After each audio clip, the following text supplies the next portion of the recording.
In 1933, Berlin was devastated by the Great Depression. Around 30% of Germany's working-age population was unemployed. Soup kitchens stretched across the city, and poverty was visible everywhere. Fast forward to Berlin in 1939. It is Adolf Hitler's birthday. Unemployment is close to zero.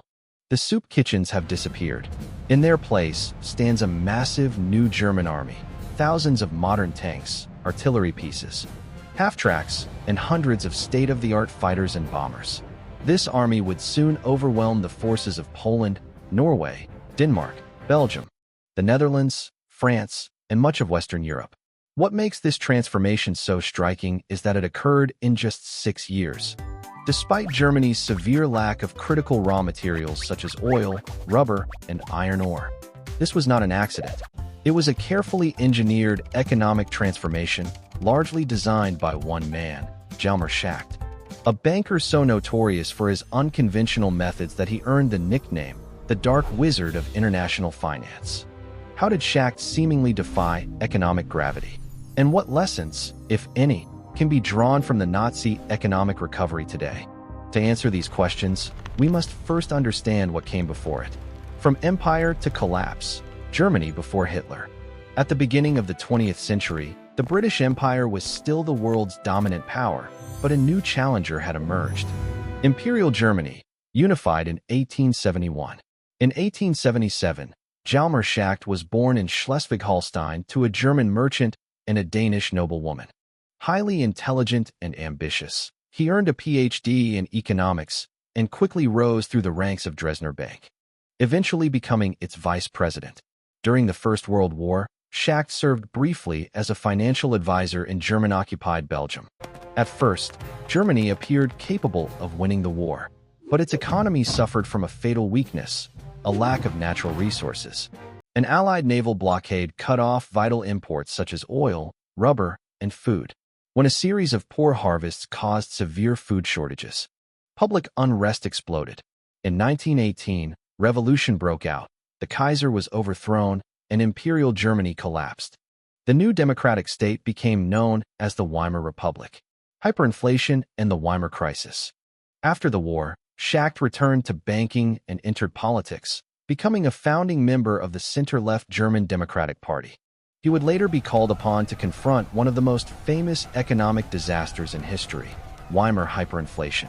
Contrary to popular belief, hyperinflation did not occur because German officials were ignorant of economics. The Weimar government faced two unsolvable crises. First, Germany suffered from a severe balance of payments crisis. The Treaty of Versailles reduced exports, stripped Germany of resource-rich territories, and imposed massive reparations payable in foreign currency. Without foreign exchange reserves, German industry could not import raw materials and would collapse.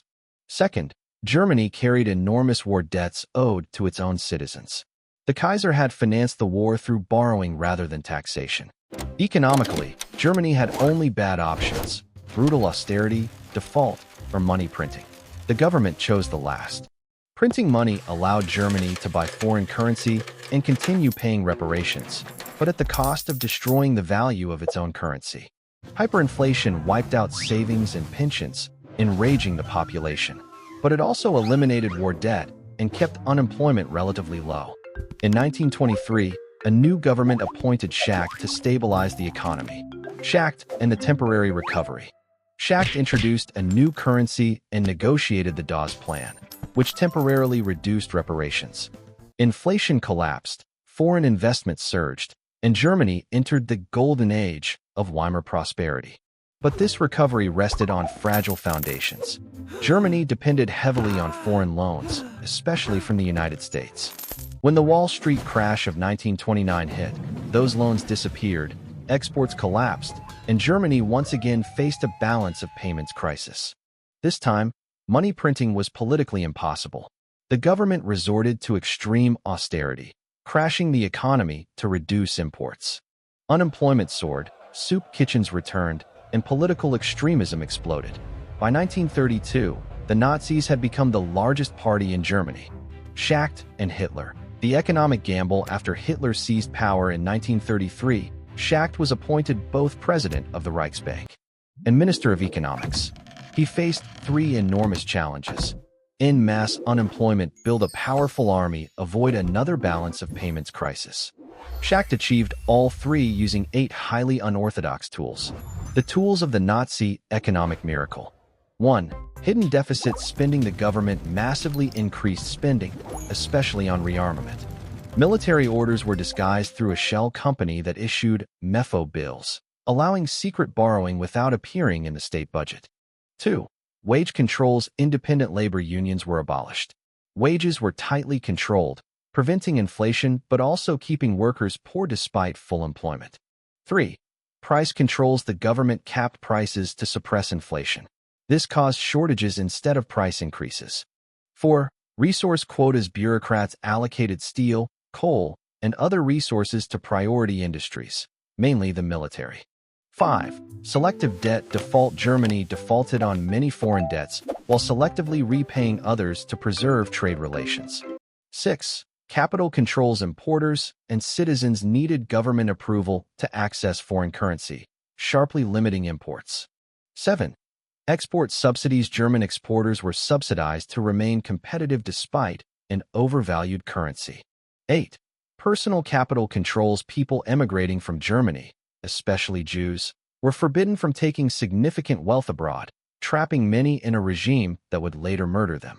The cost of control. These policies eliminated unemployment and fueled rearmament, but only by replacing inflation with shortages, repression, and loss of freedom.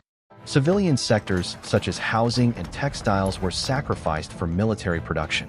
German business elites retained ownership but lost autonomy. Those who resisted the regime were imprisoned or destroyed. Schacht's fall. By 1936, Hitler openly embraced total war. Schacht warned that endless spending would collapse the economy, but Hitler ignored him. The four-year plan, led by Hermann Göring, sidelined Schacht entirely. Schacht resigned as economics minister in 1937 and was removed from the Reichsbank in 1939. In 1944, he was arrested and sent to a concentration camp for alleged involvement in a plot against Hitler. After the war, he was acquitted at Nuremberg, imprisoned briefly during denazification, and later returned to banking. He died in 1970. Conclusion: the Nazi economic miracle was real, but it was built on repression, theft, and preparation for war. It enabled genocide and destruction on an unprecedented scale. As global tensions rise again in the modern world, Schacht's story is a warning. Economic brilliance, when placed in the service of violent ideology, can become a weapon of mass death.